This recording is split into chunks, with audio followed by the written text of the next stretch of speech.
Le premier est le site de Hochengzui, situé dans le district de Qingshuihe à O'ot.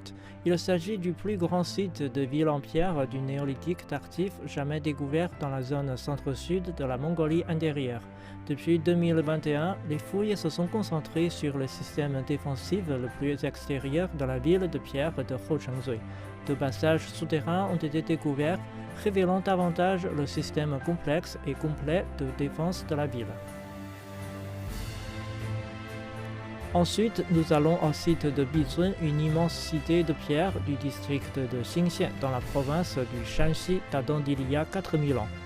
Les travaux archéologiques y illustrent l'échelle magnifique et la construction des installations de fortification, soulignant la position stratégique importante du site de Bizun dans le contrôle d'une voie de transport majeure entre l'ouest de la Chine et les plaines centrales.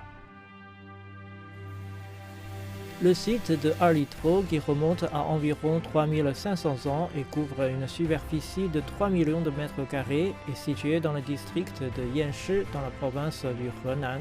On pense généralement qu'il s'agit d'un site de la capitale de la fin de la dynastie des Xia, avec une structure urbaine à plusieurs réseaux. De riches vestiges de fabrication de poterie ont été découverts près de la limite nord du site et dans le coin sud-ouest, un atelier de traitement des os et des cornes de 100 mètres carrés a été découvert. De plus, ce qui a tout l'air d'un atelier de fabrication de lacs a été découvert. L'artisanat étant une industrie de base, la répartition des différents ateliers peut révéler l'organisation de la ville. Enfin et surtout, les tombes de la dynastie des Shang, situées sur le site de Shang de la ville de Zhengzhou dans la province du Henan. Les 25 tombes sont principalement réparties entre deux tranchées, dont 6 sont soupçonnées d'être des fosses rituelles.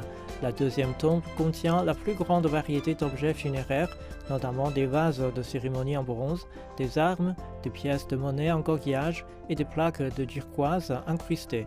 Une découverte majeure dans cette tombe est d'un masque funéraire de 40 grammes, composé à 88% d'or pur.